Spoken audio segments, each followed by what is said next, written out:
जी भाई, अस्सलाम वालेकुम। कैसे है भाई सब? ठीक है। अच्छा, कल वाला होमवर्क कर लिए? कल वाले होमवर्क में से किसी का कोई सवाल? ले रहे सारी बातें पक्का? अच्छा, अब हमने क्या क्या चीजें पढ़ ली हैं उसको डिस्कस कर लेते हैं। क्या क्या चीजें पढ़ चुके हैं हम? जर्नल एंट्री, लेजर्स से फिर ट्रायल बैलेंस बनाना। जी सर।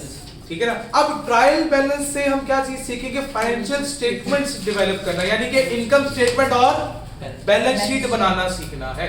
कि जब ट्रायल बैलेंस हमारे पास आ जाता है, फिर उस ट्रायल बैलेंस की मदद से हम अपनी इनकम स्टेटमेंट और बैलेंस शीट किस तरीके से बनाते हैं, अब उसके बारे में बात होगी।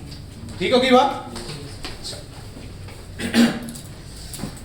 जी, उसके लिए हम पढ़ेंगे क्वेश्चन नंबर 9, सवाल number 9।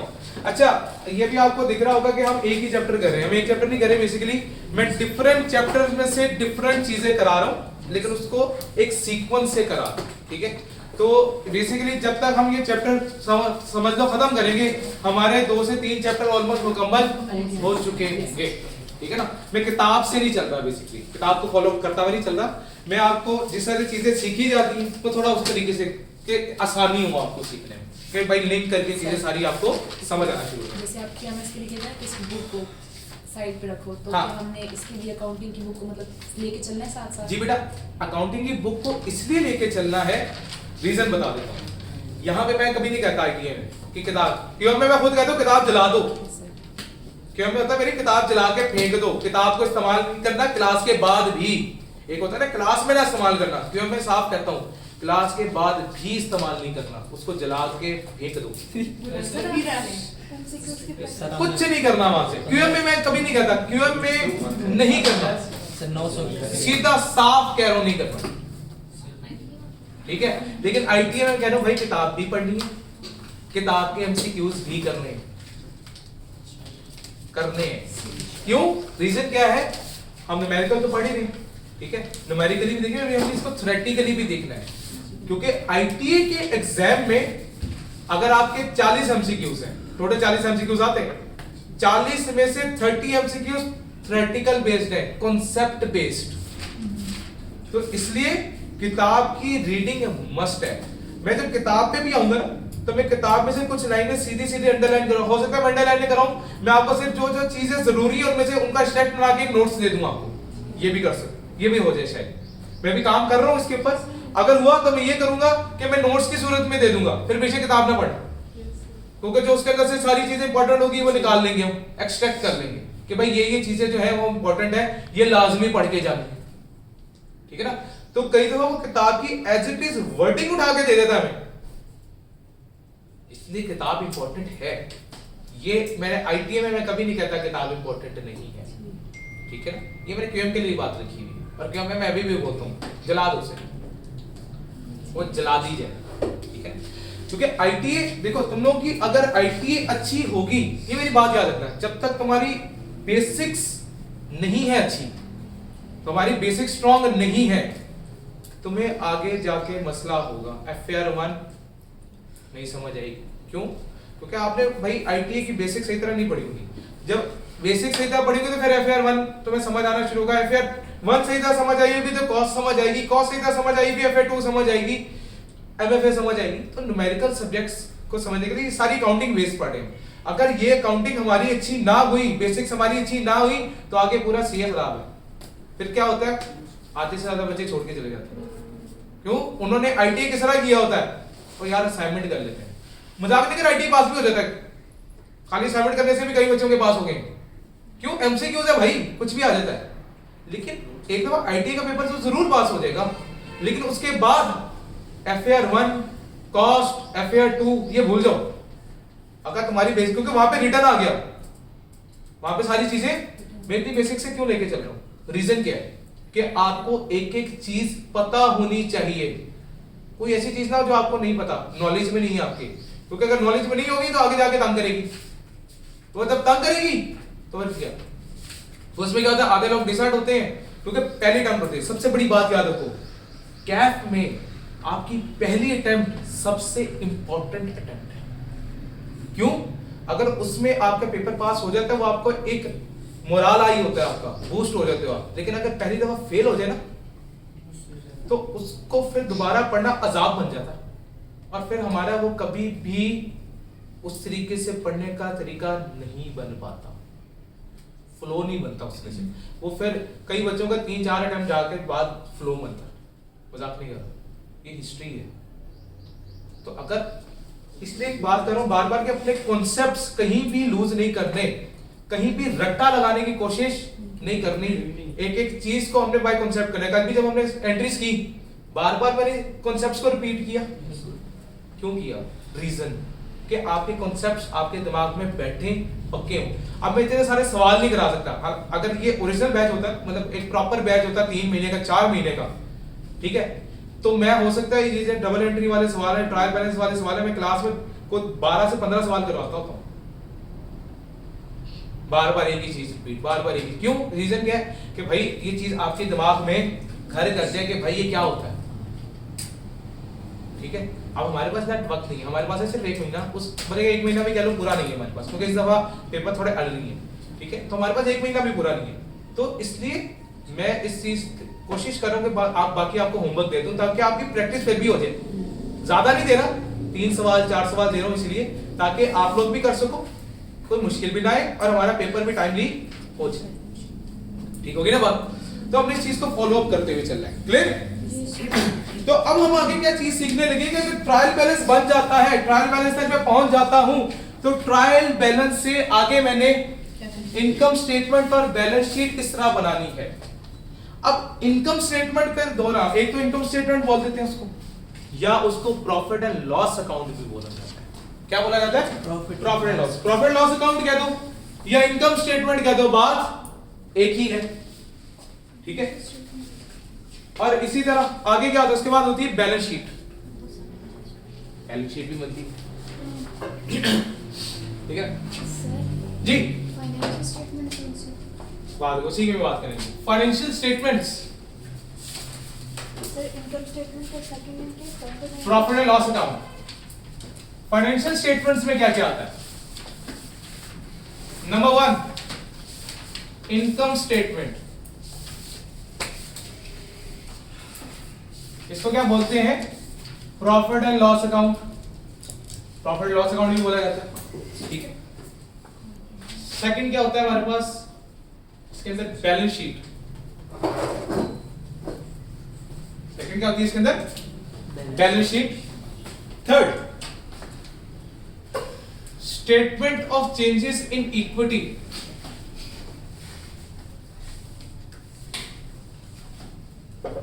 Statement of changes in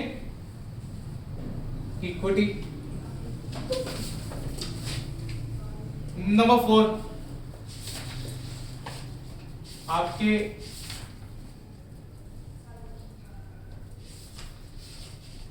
cash flow statement, statement of cash flows. Statement of cash flows देख लो इसको, स्टेटमेंट ऑफ कैश फ्लोज। और number 5 notes to the financial statement. ये 5 चीजें होती हैं आपकी फाइनेंशियल स्टेटमेंट्स के अंदर। 5। सबसे पहले क्या चीज आई? इनकम स्टेटमेंट या प्रॉफिट एंड लॉस अकाउंट कह दो। सेकंड क्या आई? Balance sheet. थर्ड क्या है? Statement of changes in equity. Sir ji financial statement के एलिमेंट्स हैं ये फाइनेंशियल स्टेटमेंट, ये 5 चीजें बनाई जाती हैं। 5 चीजें फाइनेंशियल स्टेटमेंट 5 चीजों पर मुश्तमिल होती है। Income statement, balance sheet, statement changes in equity, statement of cash flow और notes to the financial statement. इनमें से ये 2 चीजें जो हमने आईटीए में पढ़नी है। तो हमारे पास ऑब्जेक्टिव्स भी होते हैं। ये बेटा ऑब्जेक्टिव्स भी होते हैं। Objectives is another thing. Objectives कुछ और है। ऑब्जेक्टिव होता है इसका मकसद, इसका मकसद क्या है। अब ये मकसद की बात करें, हम कह रहे हैं फाइनेंशियल स्टेटमेंट्स में क्या क्या चीजें बनती हैं हमारे पास। जब कहते हैं ना फाइनेंशियल स्टेटमेंट्स बनाओ, तो फाइनेंशियल स्टेटमेंट्स होती है ये 5 चीजें, ये 5 चीजें बनानी। और ये 3 जो होंगी ये हमारी बात होगी किसके अंदर? FAR 1 में इनकी बात होगी, ये FAR 1 में पढ़ेंगे, ठीक है, ये FAR 1 में इनका आएगा। Statement of changes in equity में FAR 1 में पूरा एक चैप्टर है, स्टेटमेंट ऑफ कैश फ्लो पे पूरा एक चैप्टर मौजूद है, notes to the financial statement हम हर स्टैंडर्ड के साथ पढ़ रहे होते हैं बेसिकली। IAS 16 के अपने नोट्स हैं, IAS 38 का अपना है, फिर IAS 7 का अपने नोट्स हैं, तो हर एक के नोट्स अलग होते हैं, ठीक है ना। तो जब उनकी बारी आएगी तो उनकी भी बात करेंगे, लेकिन ये सारी बातें कहाँ पे होंगी, FAR 1 में होंगी। हमारे सिलेबस में ये दो है, ITA की हद तक सिर्फ ये दो चीजें हमने समझनी है, पढ़नी है और करनी है। अभी जो मैं आपको पढ़ाऊंगा वो बेसिक्स पढ़ाऊंगा, बेसिक इनकम स्टेटमेंट और बेसिक बैलेंस शीट। फिर जब हम सारे चैप्टर्स पढ़ लेंगे, 10 चैप्टर हैं टोटल हमारे, उनमें से जब बाकी 9 चैप्टर्स हो जाएंगे फिर मैं इसकी तरफ आऊंगा, फिर full fledge income statement, full fledge balance sheet बनाना सीखेंगे, ठीक है, जो आपका 20 नंबर का सवाल आता है पेपर, ठीक है ना। उसके ऊपर डिस्कशन हमने बाद में कर लेंगे, वो बाद की डिस्कशन है, ठीक है। अभी बेसिक नॉलेज हम उसके बारे में ले लेंगे आज ही। जो फुल फ्लेज क्वेश्चंस होंगे जो 20 मार्क्स से आने वाले हैं वो हमारे 9 चैप्टर्स मुकम्मल होने के बाद। क्लियर होगी बात, कोई मसला? तो अभी हम सिर्फ किसकी बात करने लगे, इनकम स्टेटमेंट और बैलेंस शीट की। बाकियों की बात अभी नहीं होगी। क्या लिखा question number 9, Ali's trial balance as at 31 December 2010। Ali का ट्रायल बैलेंस मेरे पास मौजूद है। अभी ट्रायल बैलेंस किस तरह बना होगा, टी अकाउंट। सबसे पहले क्या काम हुआ होगा, जर्नल एंट्रीज की होगी, जर्नल एंट्रीज के बाद क्या हुआ होगा, टी अकाउंट्स बनाए होंगे, और टी अकाउंट का जो क्लोजिंग बैलेंसेस है वो सारे हमारे यहाँ पे किस में लिखे हुए हैं, ट्रायल बैलेंस में लिखे हुए हैं। सर ये एज एट इसका क्या मतलब होता है? अभी करेंगे बात, यहां तो बातें क्लियर है।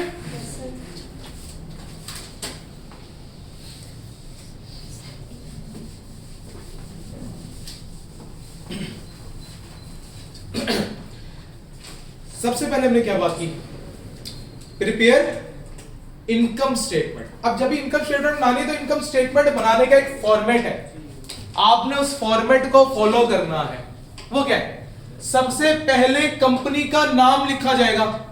यहाँ पे किसकी ट्रायल बैलेंस कंपनी कौन है, अली। इस टाइम मेरे लिए कंपनी अली है, तो अली की इनकम स्टेटमेंट, तो क्या लिखेंगे, allies income statement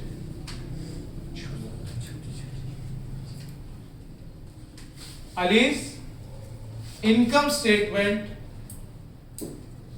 for the year ended. क्या, फॉर द ईयर एंडेड। कब है ईयर एंड, कब हो रहा है भाई, 31 December 2010। 31 December 2010।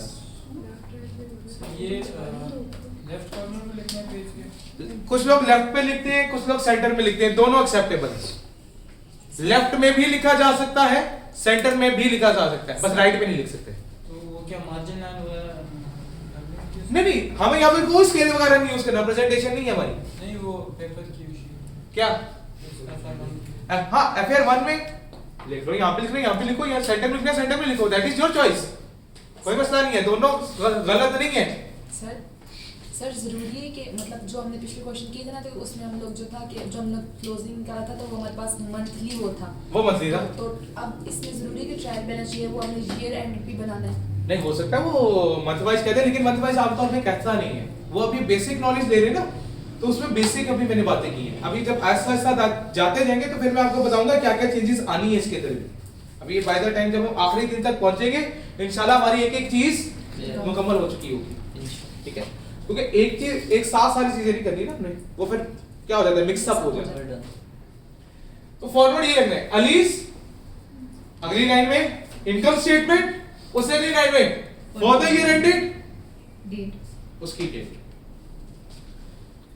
For the year ended का मतलब क्या होता है, इस साल की कहानी मौजूद है, इस साल की इनकम स्टेटमेंट उसी साल शुरू होती है और उसी साल सिर्फ इनकम स्टेटमेंट ये बात है, इनकम स्टेटमेंट में सिर्फ उस साल की चीजें मौजूद होती हैं जिस साल की बात हो रही है, ना उस साल के पहले ना उस साल के बाद की कहानी इसके अंदर होती है। यानी कि जैसे देखो ये मेरा साल का बर्थडे हो रहा है 31 दिसंबर को, ये साल शुरू कब हुआ होगा? यकम जनवरी को शुरू हुआ होगा, ठीक है। तो इसमें यकम जनवरी 2010 से लेकर 31 दिसंबर 2010 तक की जो जो ट्रांजैक्शंस होंगी सिर्फ ये मौजूद होंगी, ना उससे पहले की ट्रांजैक्शंस यहां पे होंगी ना उसके बाद की ट्रांजैक्शंस यहां पे मौजूद होंगी। ये फॉर द ईयर का मतलब है इस साल की कहानी है, इस साल में शुरू इस साल में इसका और किसी साल से कोई ताल्लुक वास्ता नहीं है। क्लियर होगी बात? तो ये फॉर्मेट हमने बनाना, इस फॉर्मेट के मार्क्स हैं, ये याद रखना। ये नहीं है कि हम इस फॉर्मेट को छोड़ देंगे तो मसला है, इस फॉर्मेट को लिखने के 2 मार्क्स हैं पेपर में, आईटीए में भी। आईटीए में आपको पता है ऊपर ऑप्शन आ रही होती है, आपके पेपर दिए ना, अब जिन्होंने दिया है उनको आईडिया है कि ऊपर आ रहा होता है बकायदा ऑप्शंस आती हैं, एज एड की फॉर द ईयर की ऑप्शन आ रही होती है ना, तो ये याद रखिए। ये फॉर्मेट कैसे होता है इसके पेपर का? 80 नंबर के 80 नंबर के एमसीक्यू से 20 नंबर का, हाँ 20 नंबर का आपका क्वेश्चन होगा, फाइनल अकाउंट का सवाल होता है। फाइनल अकाउंट में इनकम सर स्टेटमेंट, हमने हर उसमें मतलब फॉर द ईयर एंडेड करना है इनकम स्टेटमेंट में, हाँ यानी कि इनकम स्टेटमेंट या प्रॉफिट लॉस कह दो, तो उसमें फॉर द ईयर है, इसमें सिर्फ इस साल की कहानी होगी जिस साल का जिक्र हो रहा है, सिर्फ इसी साल की कहानी है। क्लियर होगी बात? कोई मसला? As at 31st December limited type नहीं करना था, उसमें ऑप्शंस देता है वो, आप उसको क्लिक करते हो, उसमें आपने सिलेक्ट करना होता है, ठीक है।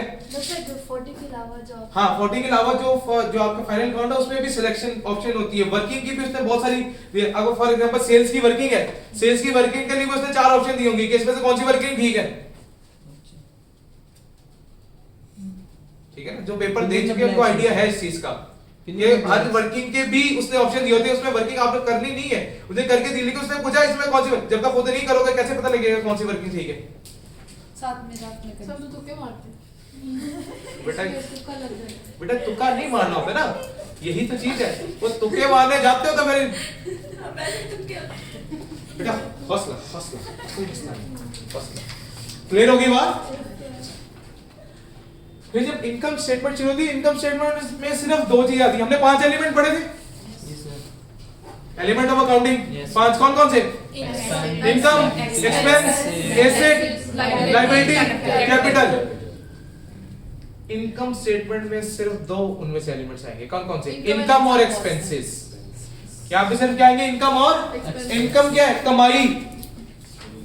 एक्सपेंस क्या है? खर्चाई, ठीक है ना। इनकम क्या है? कमाई, और एक्सपेंसेस क्या है? खर्चाई, जो खर्चे, ठीक होगी ना बात। तो इसमें सिर्फ हमने कमाई और खर्चे लिखने हैं, दैट्स इट। जो कमाया वो लिखेंगे, जो खर्चे हुए वो लिखेंगे, लेकिन कौन से? इस साल में जो खर्चे हुए, इस साल में जो इनकम हुई, सिर्फ वो लिखेंगे। बातें समझ आ रही हैं? जी सर। उसमें सबसे पहली चीज क्या लिखी जाती है? फॉर्मेट।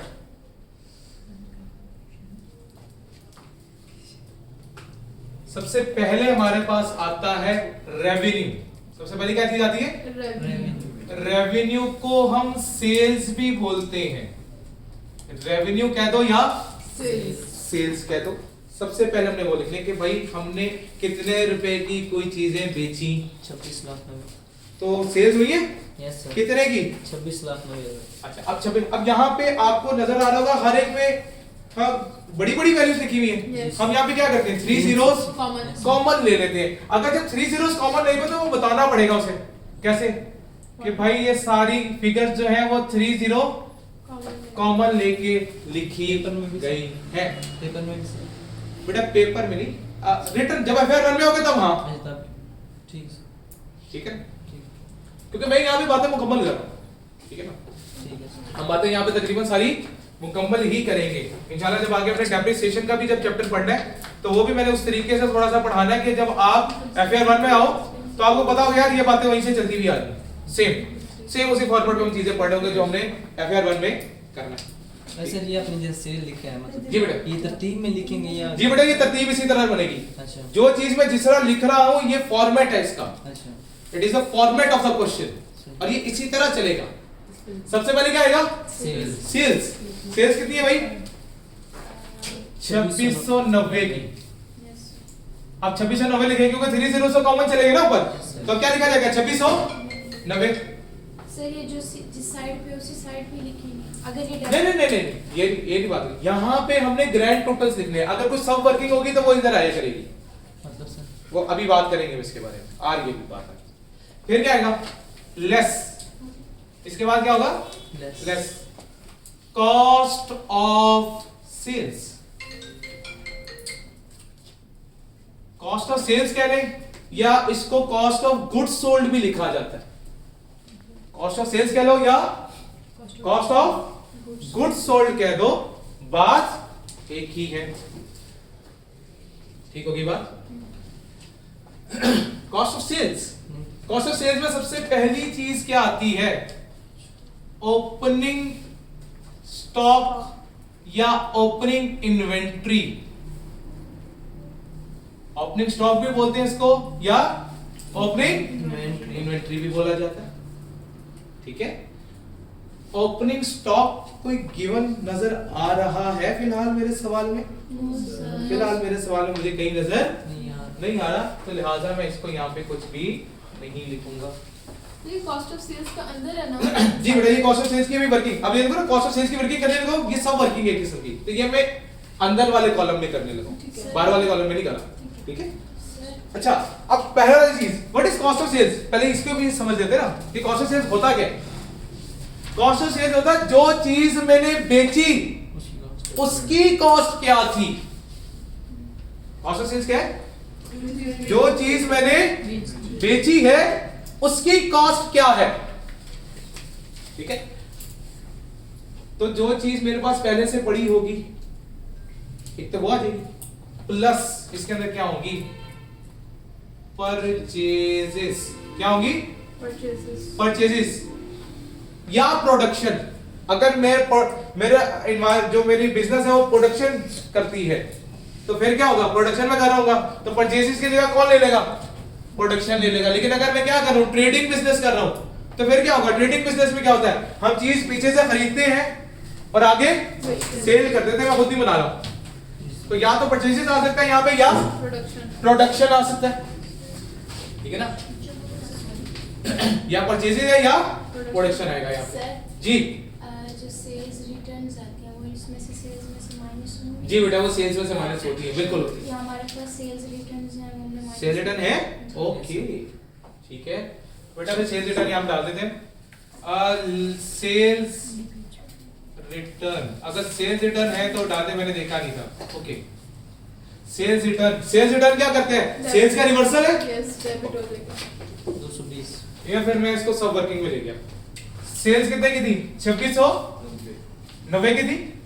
इसमें से मैंने सेल रिटर्न क्या कर दिया? माइनस कर दिया। कितने के सेल रिटर्न? सर आप कैसे करें? आप इस साइड 220 सर, बेटा एक मिनट, 220 से 220 220 से 20 से नहीं, हाँ ठीक है 220 से है। ओके 220 220 की क्या आ गई? सेल्स रिटर्न आ गई। अब इसका मैंने क्या कर दिया? यहाँ से माइनस कर दिया। अब जो इनका टोटल आएगा वो यहाँ पे लिखूंगा। 2470 नहीं सर, सेल रिटर्न से 25,000 की है। जी बेटा, बच्चे थोड़ा सा ऊपर भी देख लो बेटा 25,000 ड्राइंग से थोड़ा सा ऊपर देखो। तो उससे नीचे क्या है फिर? वो तो टोटल है डेबिट और क्रेडिट साइड का जो इक्वल होता है। अच्छा। बेटा वो टोटल लिखा हुआ है गलती से, लाइन लगा देंगे। बेटा लगा लेंगे। ओ भाई का वो टोटल है, वो जो 7536000 है वो टोटल है। हमने कल यही पढ़ा था ना, ट्रायल बैलेंस का जो होता है वो बैलेंस इक्वल होता है। तो 2690 में से मैंने 220 निकाल दिए। 2470 2470 ओके होगी कहानी? इसमें कोई मसला? सर इसकी समझ नहीं आ रही कि पहले क्या लिखना है बाद में क्या लिखना बेटा सबसे पहले तो सेल्स फॉर्मेट यही रहेगा। सेल्स में से क्या करेंगे? सेल्स रिटर्न को है। माइनस कर देंगे। सर उसका नहीं, इधर और सर अगर सेल्स रिटर्न जो है वो मैं इस बात monthly होती है। सबसे पहली चीज क्या है? सेल्स। अगर सेल्स में कोई और चीज भी है, लेकिन जैसे सेल रिटर्न आ गई तो खाली सेल होती तो मैं आउटर कॉलम में लिख देता उसे, आउटर कॉलम में लिखा जाता, खत्म हो जाती। इनर कॉलम होता है अगर कोई एडजस्टमेंट वगैरह करनी है सर यानी फाइनल जो होगा वो फाइनल रिजल्ट इधर आया करेगा। इसमें हमारे पास डेबिट क्रेडिट मैटर नहीं करता। इसमें डेबिट, ये डेबिट क्रेडिट है ही नहीं, इसमें ना कोई चीज डेबिट है ना कोई चीज क्रेडिट है। यहाँ पे मैं डेबिट क्रेडिट नहीं लिखा है, नहीं नजर आ रहा है नहीं है? ये डेबिट क्रेडिट नहीं, ये 2 कॉलम्स बनाए, सिर्फ कॉलम्स बनाए हैं मैंने, उसके अलावा कुछ नहीं है। इसका कॉलम्स कहीं नहीं है ना, मैं इसको कह रहा हूँ डेबिट है ना इसको मैं कह रहा हूँ क्रेडिट है, ये सिर्फ वर्किंग्स हो रही है। ठीक है, तो अगर कोई टोटल है, जो टोटल हुआ करेगा वो आउटर कॉलम में आया करेगा, फाइनल रिजल्ट वो आउटर कॉलम में, बाकी सारी जो इंटरनल वर्किंग है वो यहाँ पे हुआ करेंगी। तो सेल्स है, और अगर वो सेल रिटर्न ये तो यहीं से माइनस करेंगे और यहाँ पे जाके लिख देंगे कितनी आ गई 2470। ओके, इसके बाद कॉस्ट, अब मैं किसकी वर्किंग कर रहा हूँ यहाँ पे? कॉस्ट ऑफ सेल्स की वर्किंग कर रहा हूँ। तो कॉस्ट ऑफ सेल्स में क्या क्या चीजें आती हैं? Opening stock plus purchases. Purchases कितने की? प्लस क्यों करेंगे? पर ऐसे नहीं लिखा आपने। हमारे पास बेटा वो लेस कॉस्ट ऑफ सेल्स करना है, कॉस्ट ऑफ सेल्स का तो टोटल है, 3400 ये कॉस्ट ऑफ सेल्स की वर्किंग हो रही है, इसलिए मैं इनर कॉलम में लिख रहा हूँ इसको। सही। अभी आउटर कॉलम की बात भी, आउटर कॉलम में जो टोटल आएगा वो सारा क्या होगा? कॉस्ट ऑफ सेल्स, और समझाऊंगा भी कि वो कैसे कॉस्ट ऑफ सेल्स है, अभी इसके ऊपर बात भी होगी। 3405 3405 सेल्स की वर्किंग 3405 सर। एक दफा इसकी वर्किंग पूरी होने दो, फिर जब बात मुकम्मल हो जाएगी फिर सवाल पूछ लेंगे, ठीक है? ओपनिंग स्टॉक क्या आ गया? 0। यस परचेजेस कितने की? 3405 2400, 3405 3405 ठीक है 3405। जी सर। अगर कोई परचेज रिटर्न है तो वो माइनस कर दो। सर कैरेज इनवर्ड बेटा भी मैंने कहा परचेज रिटर्न अभी कोई है तो वो माइनस कर दो। नहीं है सर। परचेज रिटर्न क्या होती है? लेस होती है, ठीक है? परचेज रिटर्न नहीं है, नहीं ओके। फिर अगर कोई कैरेज इनवर्ड है, कैरेज इनवर्ड है तो कैरेज इनवर्ड ऐड कर दो। अगर कोई कैरेज इनवर्ड है यस 38 ठीक है 38। What is mean by carriage inward? अभी सिर्फ इतनी बात समझ लेंगे। What is carriage inward? Sir उनको bring सामान को लेकर आने का खर्चा। सामान मैंने खरीद लिया, कौन सा? जो मैंने बेचना था, गुड्स। किसकी बात हो रही है यहाँ पे? गुड्स की। गुड्स मैंने जो बेचने थे वो मैंने खरीद लिए थे, लेकिन खरीद के लाने भी तो थे, ट्रांसपोर्टेशन कॉस्ट लग गई होगी, कैरेज उसको लाने की, ऊबर का खर्चा हो गया होगा, बाइक का पेट्रोल लग गया होगा, या गाड़ी का पेट्रोल लग गया होगा, या ट्रक का पेट्रोल कुछ तो लगा होगा, उसको लेकर आने का खर्चा। अगर हाँ फ्री होम डिलीवरी थी फिर तो बचत हो गई कैरेज इनवर्ड की। अगर फ्री होम डिलीवरी नहीं थी तो फिर तो मैं अपने खर्चे में लेकर आऊंगा ना उसे, तो उसको लाने का खर्चा ऐड हो गया। क्योंकि ये देखो क्या कैलकुलेट करें? कॉस्ट। कॉस्ट का मतलब क्या है? खर्चा। तो मैं खर्चे कैलकुलेट करूं किसके? वो चीज के जो मैं बेच रहा हूं, कॉस्ट ऑफ सेल्स। जो चीजें बेच रहा हूं उसके खर्चे यहां पे ऐड कर रहा हूं। क्लियर होगी बात? तो परचेज करूंगा तो बेचूंगा, परचेज में मेरा क्या हो गया? खर्चा, एक्सपेंस है। कैरेज इनवर्ड उसको लाने का खर्चा ऐड हो गया, ठीक है? कैरेज आउटपुट अगर हुआ तो बेटे कैरेज आउटपुट के बारे में बात करेंगे तो यहां पे नहीं आएगा। अच्छा, ओपनिंग स्टॉक आ गया, यस परचेजेस आ गई, कैरेज इनवर्ड आ गया। अगर एंड पे जो चीजें मेरे पास मौजूद थी वो नहीं बिकी, कुछ ऐसी परचेज यानी कि कुछ ऐसे गुड्स मेरे पास मौजूद थे जो मेरे पास रहे, साल के आखिर तक नहीं बिके, सेल नहीं हुई, तो वो क्या बच गए? उसको क्या बोलते हैं? Closing stock. क्या बोलते हैं? Closing stock. तो जैसी बताओ मेरा खर्चे में शायद वो बिका ही नहीं, मैं तो यहाँ पे किसका खर्चा निकाल रहा हूं? जो चीजें बिक गई, जो चीजें बिक गई मैं उनका खर्चा कैलकुलेट कर रहा हूं। तो क्लोजिंग स्टॉक तो बिका ही नहीं मेरा अभी तक। तो जब क्लोजिंग स्टॉक नहीं बिका तो मुझे क्या करना पड़ेगा? उसका क्लोजिंग स्टॉक को हम अपने स्टॉक के नीचे ही मतलब माइनस नहीं कर सकते? नहीं बेटा, यहाँ पे फॉर्मेट हमने यही रखना है, इसका फॉर्मेट नहीं इसका चेंज करना।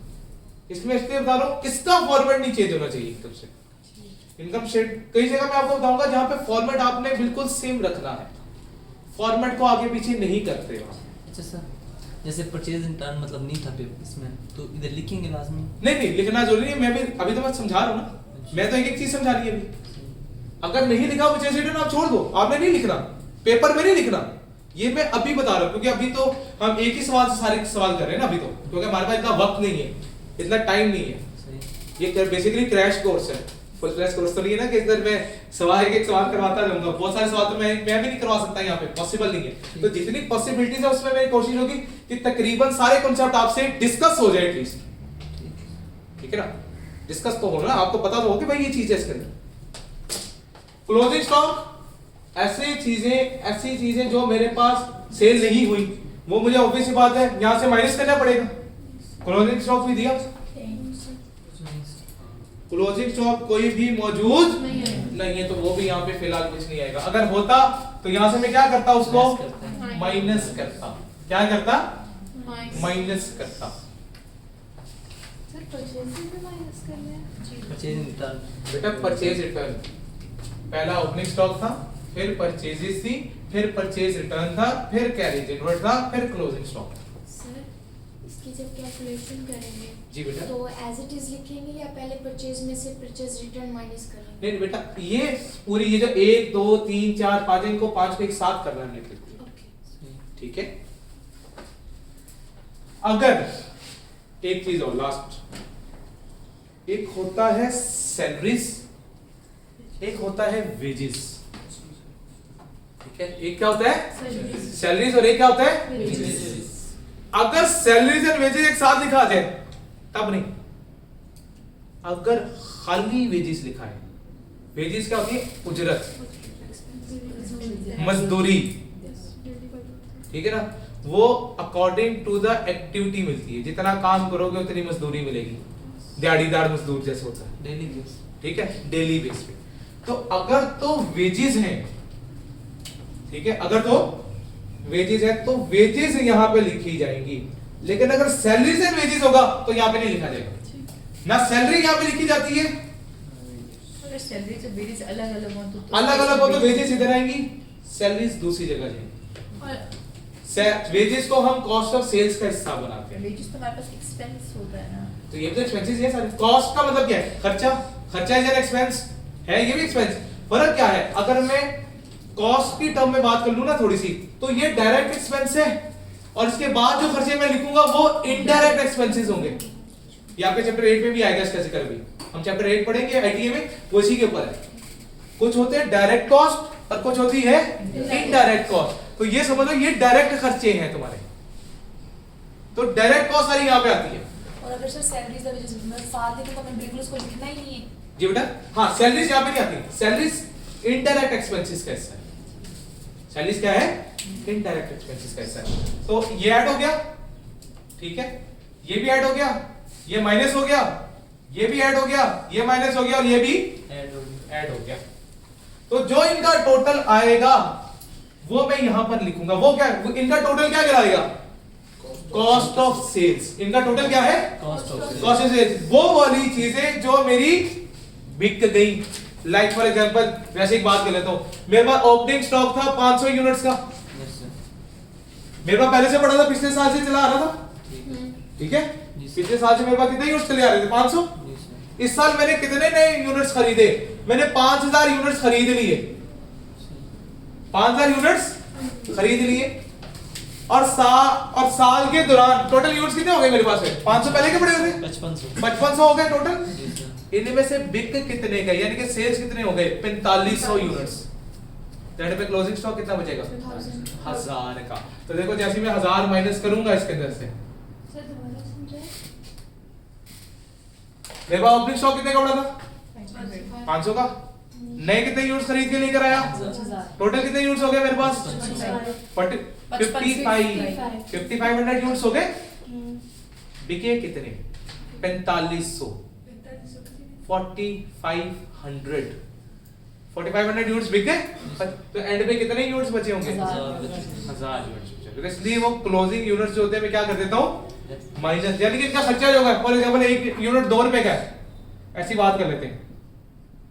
तो पहले मेरे पास 1000 रुपए की यूनिट, 1000 रुपए की चीजें पड़ी थी, 10,000 की चीजें मैं और ले आया, ठीक है, और 2000 रुपए की चीजें आखिर में मेरे पास बच गई।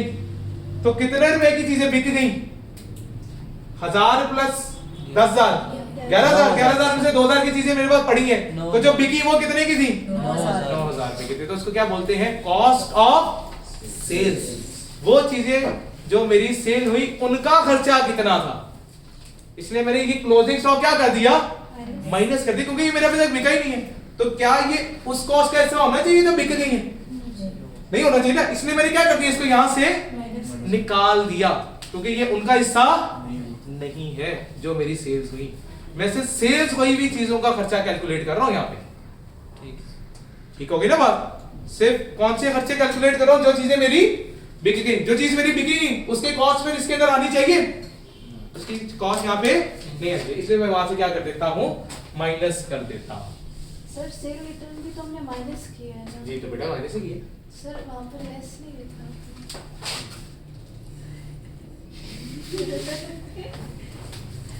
ओके फिर सेल के साथ में प्लस लिखो। बेटा वहां से शुरू किया कहानी। ठीक है सर। हो गया। यहाँ पे टोटल कर दो मुझे इसका। 3443 3 443 4 4। अब देखो यहाँ पे क्या नजर आता? मैंने चीजें कितने की खरीदी? 3405 की। Yes sir. ठीक है, और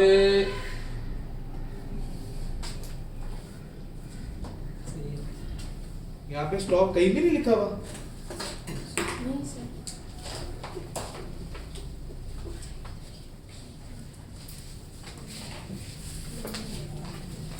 हालांकि यहाँ पे स्टॉक होना चाहिए। सर जरूरी तो नहीं है वैसे। हाँ उससे ठीक है। ओके। सर वैसे जो चीज माइनस करनी है उसका तो माइनस से साइन लिख सकते हैं। बेटा माइनस में ब्रैकेट लगाना है। अकाउंटिंग टर्म में माइनस नहीं लिखा जाता, उसके लिए क्या यूज करते हैं हम? ब्रैकेट इस्तेमाल करते हैं। ये अकाउंटिंग टर्म है, हम माइनस नहीं लिखते वहां पे bracket. Bracket means minus, bracket means minus. तो जहां जहां माइनस है वहां पे मैंने ब्रैकेट लगाया हुआ है। ठीक है सर, हमने कॉस्ट ऑफ सेल निकाला ना ये? हाँ, कॉस्ट ऑफ सेल उसके निकाला। सामने लिखे ना आपने, वेजेस के सामने लिखे। बेटा इसका टोटल है ये, दैट मींस इन सब का टोटल है, और टोटल यहां से क्या होता है? माइनस होता है। टोटल यहां से क्या होता है? अच्छा एक काम करो यार तुम लोग, क्योंकि अभी जो हमने सीखनी है ना चीज, एक चीज ऐड कर लो इसके अंदर। रेवेन्यू में से माइनस होगा ना? बेटा एक नीचे एक पॉइंट ऐड करने इस सवाल में, इस सवाल में एक चीज ऐड कर ले। क्वेश्चन में इधर ही हाँ क्वेश्चन में नीचे एक नोट लगाओ, नोट, सवाल के नीचे नोट लगाना। सवाल के नीचे क्या करो? नोट लिखो। क्या? सिर्फ एक पॉइंट ऐड करना है उसके अंदर। Closing inventory at the end of the period is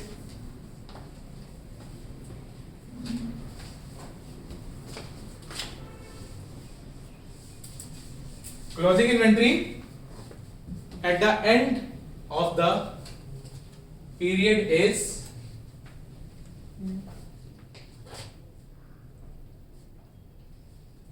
$2 million. 2 million. 2 million में कितने जीरोस होते हैं? 6 जीरोस होते हैं। ठीक है, तो ये एक पॉइंट ऐड कर लो इस सवाल में। जी बेटा, जी बेटा हमने ये क्या है? Closing inventory at the end of the period, तो उसने भी क्या at the end of the period ही बताई ना। ठीक है, तो हम at the end of the period, closing inventory at the end of the period is 2 million rupees. 2 million। बात सुने, जी बेटा, आपने ऊपर जो किया ना सेल्स और जो क्या नाम है सेल रिटर्न का भी माइनस किया, आपने इसके सामने क्यों लिखा, नीचे क्यों नहीं लिखा? हमने बेसिकली इसका नेट टोटल लिखना था, यहाँ पे नेट सेल्स। यहाँ पे सिर्फ टोटल आते हैं जो हम हाँ, यहाँ पे सिर्फ टोटल सेल्स है। ठीक, नेट सेल्स। अब क्लोजिंग स्टॉक आ गया मेरे पास।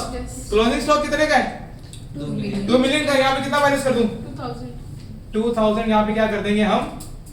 माइनस कर देंगे। ठीक है, 2000 मैंने क्या कर दिया?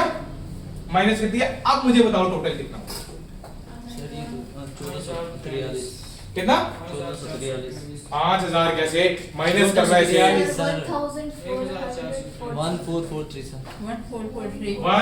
1443। 43 43 ये क्या हो जाएगा यहाँ से लेस हो जाएगा। लेस हो जाएगा। क्यों?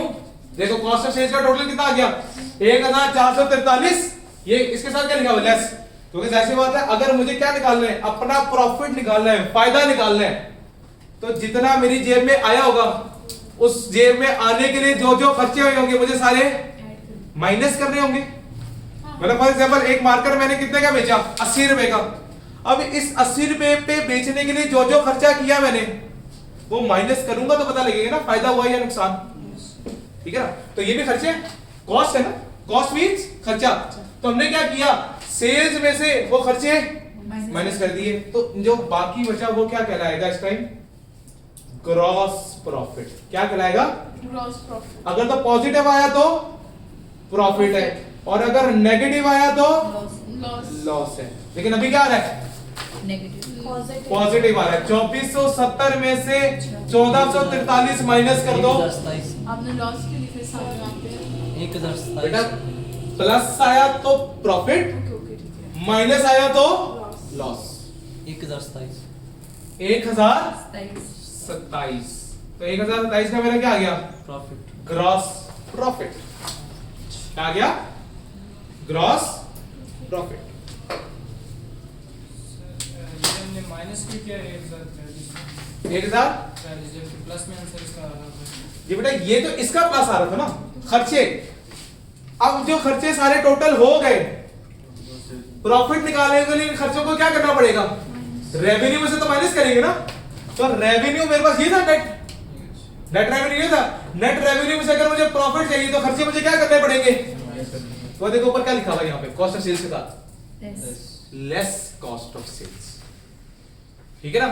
खर्चे में माइनस करूंगा तो मेरा फायदा, नफा या नुकसान मेरे सामने आएगा। तो नफा या नुकसान अगर मुझे कैलकुलेट करना है तो जो कमाया होगा उस कमाई में जो जो खर्चे किए होंगे वो सारे के सारे माइनस करने पड़ेंगे। क्लियर होगी बात। अच्छा इसके बाद अब मैंने कहा था दो तरह के खर्चे हैं, एक डायरेक्ट खर्चे और एक Indirect। अब इनडायरेक्ट खर्चों की तरफ आने लगा हूं। अच्छा अब इनडायरेक्ट खर्चों के लिए कोई प्रॉपर फॉर्मेट नहीं है, जिसको मर्जी पहले लिख दो, जिसको मर्जी। इसका था फॉर्मेट, यहां तक ग्रॉस प्रॉफिट तक पहुंचने का एक फॉर्मेट था जो हमने फिक्स कर लिया, ये फिक्स रहेगा। ये जो ग्रॉस प्रॉफिट के ऊपर यहां रेवेन्यू से लेकर ग्रॉस प्रॉफिट तक ये फिक्स फॉर्मेट है, इसको इसी सीक्वेंस में लिखना है। आगे जब आएगा, आगे क्या आया, इनडायरेक्ट खर्चे लेस एक्सपेंसेस, लेस क्या करने हैं, एक्सपेंसेस। अच्छा लेकिन इससे भी पहले अगर कोई, हमने जब बात की थी लेक्चर नंबर 1 में, तो हमने कहा था हमारी दो तरह की इनकम होती है, एक प्राइमरी इनकम सेकेंडरी और एक सेकेंडरी इनकम। प्राइमरी इनकम क्या थी, बिजनेस जिसका बिजनेस होता है यस सर, वो हमारे प्राइमरी इनकम है। जिसका बिजनेस हमारा नहीं है उधर से एक अदर इनकम है। अगर कोई अदर इनकम सवाल में दिखाई दी, अगर कोई अदर इनकम सवाल में दिखाई तो वो ग्रॉस प्रॉफिट के बाद ऐड होती है। तो सर हमें गिवन होगा कि अदर इनकम ही है वो, या फिर हमें देखना उसके लिए मैंने कुछ लफ्ज, मैंने कुछ चीजें लिखवाई थी, rental income, yes sir, commission income, interest income, yes sir, bad debt recovery, ये सारी की सारी अदर इनकम्स हैं। ओके। अगर वो उसका काम हुआ तो वो तो ये सब फिर उसमें आएगा, प्राइमरी इनकम में। अगर आएगा तो साइलेंट होने की जरूरत तो नहीं ना। अगर उसका काम ही क्या है, रियल एस्टेट का बिजनेस है, अगर उसका काम ही क्या है रियल एस्टेट का, वो क्या करता है, वो चीजें किराए पे देता है या बेचता है, तो कमीशन इनकम क्या हो गई, प्राइमरी सोर्स। तब प्राइमरी सोर्स में जाके लिखूंगा ठीक है। कि भाई वो है ही कमीशन, उसका काम है कमाना, ठीक होगी बात। मैं अगर बैंक हूं तो बैंक में क्या देता है, सूद ही देता है ना, इंटरेस्ट कमा रहा है, इंटरेस्ट इनकम मेरी अब क्या होगी, प्राइमरी सोर्स ऑफ इनकम होगी। अब मैं वहां पे सेल्स तो नहीं कर रहा हूँ ना, बैंक को तो बेच तो नहीं रहा हूँ चीजें, या तो चीजें बेच रहा हूँ या फिर ये कर रहा हूँ, ठीक है ना। तो अगर मेरा प्राइमरी सोर्स है फिर वो उधर जाएगा, अदरवाइज वो किधर आएगा, अदर इनकम। तो मैक्सिमम टाइम से इधर ही आती है चीज, ठीक होगी बात, कोई मसला। तो कोई अदर इनकम देखो कोई दी हुई तो नहीं है, कैश दिया हुआ है bank, capital purchases prepaid rent Amin and को व्हेन लेकिन सर रेंटल इनकम और ये तो हमारा एक्सपेंस भी तो हो सकता है ना।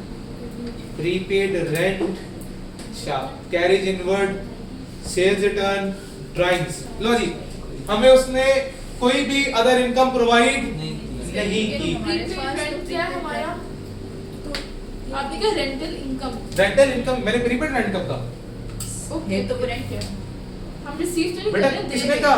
प्रीपेड रेंट का मतलब क्या है? प्रीपेड, हमने किया। हमने पैसे किसी को एडवांस में दे दिए, हमने खर्च नहीं किया ना। वो तो खर्चा किया, तो हम इनकम कितनी है? वो तो खर्चा किया। सही है, तो इनकम ऐड होगी माइनस जी बेटा, अदर इनकम ऐड होगी माइनस अदर इनकम मुझे तक कमाई आपकी, वो आपके प्रॉफिट को बढ़ाएगी या कम करेगी? बढ़ाएगी।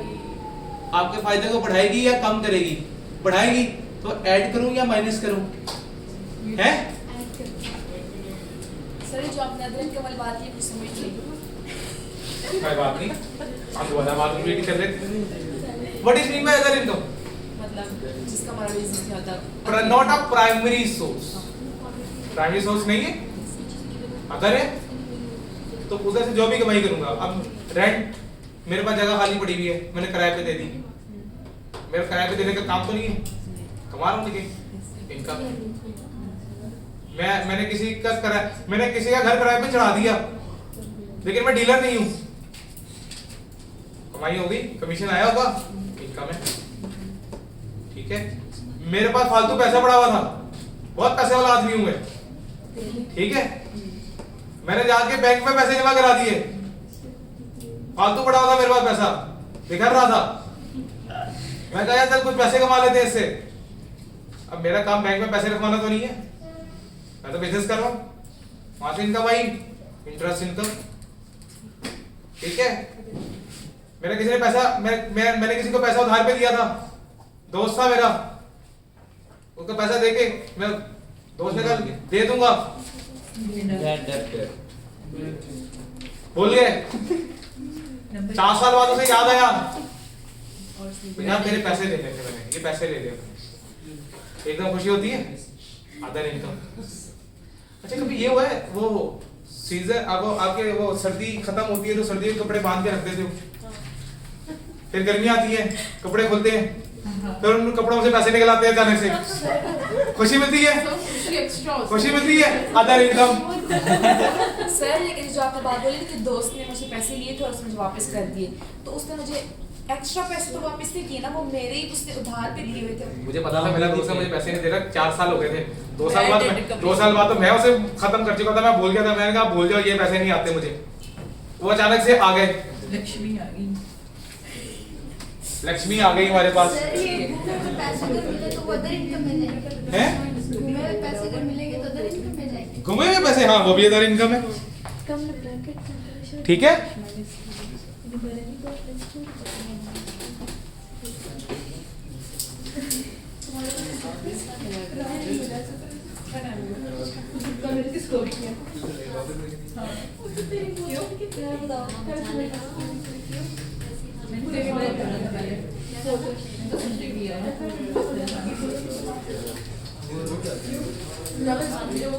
क्या हो रहा है? कुछ नहीं, ऐसे ही सर ने कुछ कहा। सर को कैसे पता?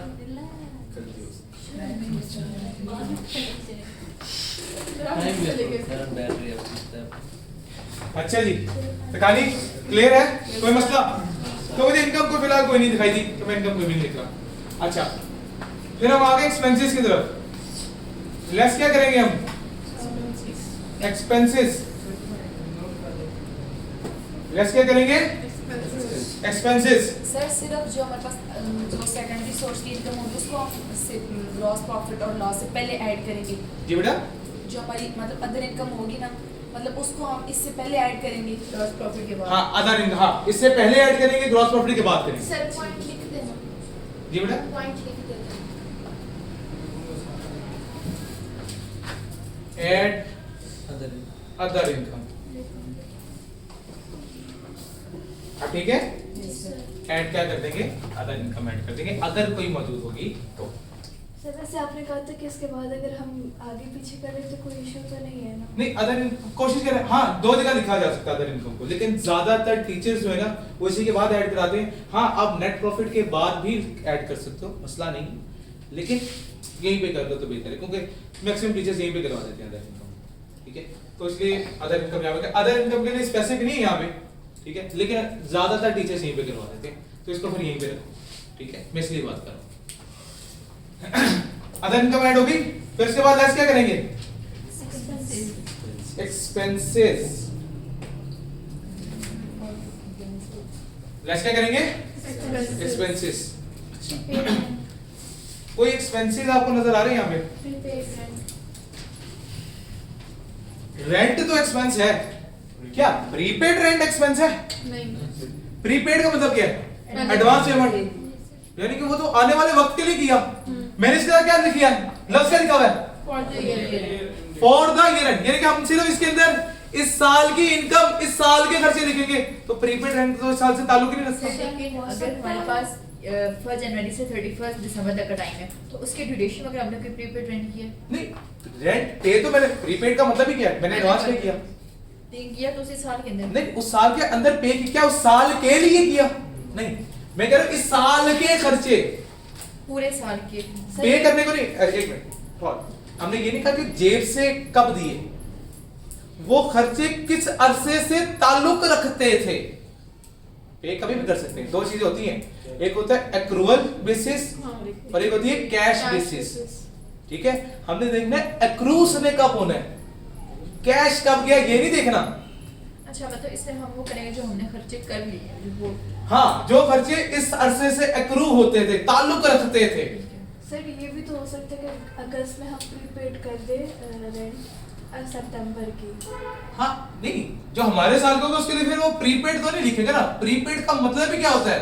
हमने प्रीपेड रेंट अगर उसने लिख दी है कब? 31 दिसंबर 2010 को लिखा है ना, तो इसका मतलब 31 दिसंबर 2010 के बाद के लिए पे किया हुआ है। एग्रीड? अगर ये साल से ताल्लुक रखता फिर सिर्फ रेंट आता फिर मैं रेंट डालता है, ठीक है। ये भी साल से ताल्लुक नहीं रखता, प्रीपेड है, हमने अगले आने वाले वक्त के लिए पैसे दे दिए। क्लियर हो गई बात? कोई मसला?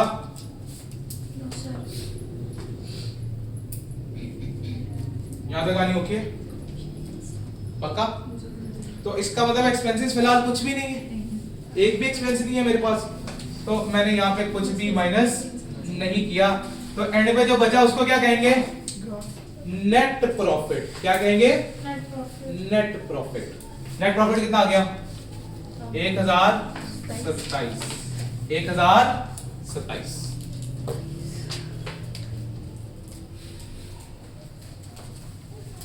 सर एक्सपेंसेस का आगे कुछ नहीं ऐड कर? सर अगर एक्सपेंसिव अगर एक्सपेंसिव कोई होते तो मैं लिखता ना। कोई एक्सपेंसिव नजर आ रहे हैं मुझे सवाल में? होते तो मैं जरूर लिखता। सर अगर एक्सपेंसेस हमारे 2 से 3 होते तो हम पहले उसकी वर्किंग पहले उसकी वर्किंग यहाँ पे पूरी होती, यहाँ पे उनके सारे एक्सपेंसेस लिखे जाते, फिर एक्सपेंसेस का टोटल यहाँ पे जाता। इसलिए मैंने कहा अभी मैं बेसिक करवा लूं, सिर्फ ये बेसिक सवाल है। फुल फ्लेज क्वेश्चन जो है वो हम कब करेंगे? चैप्टर नंबर 9 में, जो चैप्टर नंबर 9 है। बाकी सारे चैप्टर्स करने के बाद उसको कराऊंगा, ठीक है ना। उस वक्त तक हर चीज का कॉन्सेप्ट हमारे पास आ चुका होगा, क्योंकि उसमें हर चैप्टर से क्या होता है? कॉन्सेप्ट टेस्ट होता है, तो इसलिए उसको मैंने सबसे आखिर में कराना है। अभी सिर्फ बेसिक नॉलेज के हिसाब से करवा दो। ओके होगी बात? फिर क्या बनेगी? Balance sheet. अलीस की बैलेंस शीट। जी सर ये अदर इनकम के हवाले से क्वेश्चन ये था कि एक टूर गाइड है फॉर इंस्टेंस, जी तो वो कोई भी टूर मतलब करवाता है, हिल्स पे जाता है इस तरह, तो वो अक्सर लोग लेते हैं जैकेट्स शूज वगैरह लेते हैं वो, तो वापसी पर वो ही often used to return these things, ठीक है, वापस कर देते हैं। हाँ। तो क्या वो उसका अदर इनकम है? नहीं देखो, वो वापस करते था, वो इनकम कैसे हुई? अच्छा, उसको जो किराए पे दिया उसने? नहीं सर, उसने उन्होंने ले लिया था ना, जो भी गेस्ट वगैरह सयाह वगैरह जो भी लिए थे, हाँ। तो वापसी पे वो तो छोड़ के चले जाते हैं, हाँ। वो टूर गाइड जो था उसने रिटर्न कर दिया, उसके बदले कुछ ना कुछ उसमें ले लिया। अदर इनकम, अदर इनकम है। ये प्राइमरी सोर्स तो नहीं है उसका। प्राइमरी काम क्या है उसका? लोगों को गाइड करना। वो लोगों को गाइड करना, वो सर्विसेज प्रोवाइड करता है, वो उसका बिजनेस है। वो उसका बिजनेस है, ठीक है ना, वो उसका बिजनेस है ना, काम ही वो यही कर रहा है, उसी चीज के तो पैसे कमा रहा है। क्लियर होगी बात? ओके भाई सर इसमें कैश दिया हुआ, बैंक दिया हुआ, कैपिटल ये इनमें नहीं आएगा। बेटा आपने हेड्स याद किए थे, जी सर। उसमें मैंने कुछ चीजें लिखवाई थी। अभी मैंने क्या बात की इस पर, जब ये सवाल शुरू हुआ इसमें से दो चीजें लिखेंगे हम, इनकम एक्सपेंस। इनकम और एक्सपेंसेस। क्या ये इनकम एक्सपेंस है? तो फिर यहाँ पे आएगा, यहाँ पे नहीं आएगा। अब क्या बनेगा? Ali's balance sheet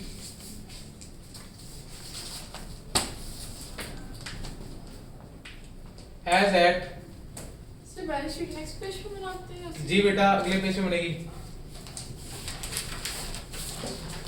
as at 31 December 2000।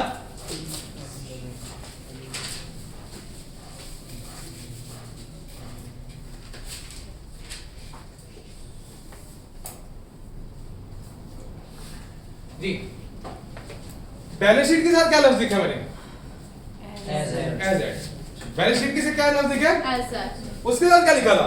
For For the वो देखिए, फॉर द ईयर का मतलब तो साल की कहानी थी। यस। एज एट का मतलब है अब तक की कहानी है। कब से?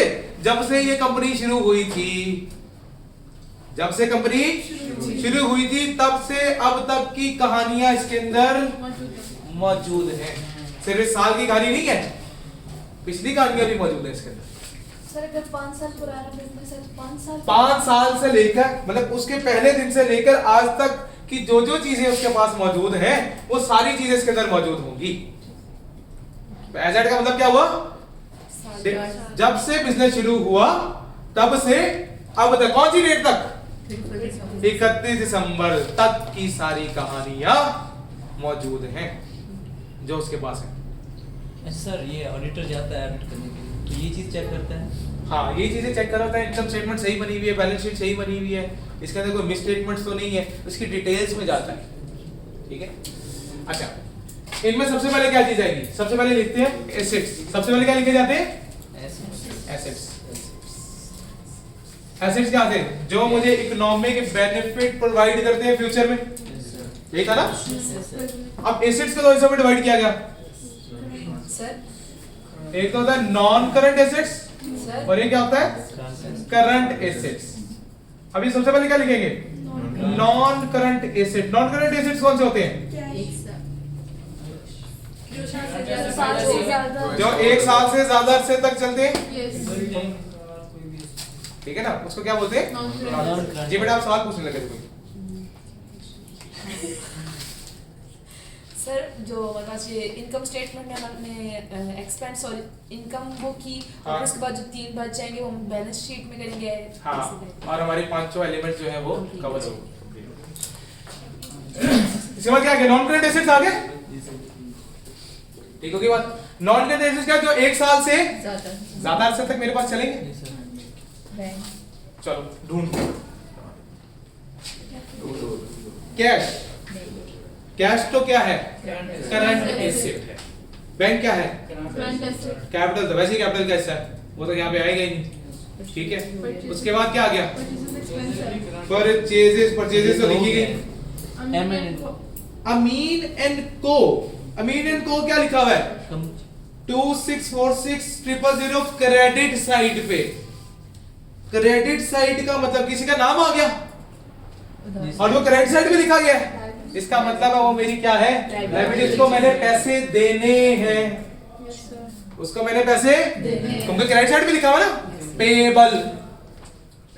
अगर यही किसी का नाम लिखा होता और डेबिट साइड पे अमाउंट लिखी होती तो रिसीवेबल, क्योंकि वो मेरा एसेट है, एसेट है जिससे मैंने पैसा लेना है, ठीक होगी बात।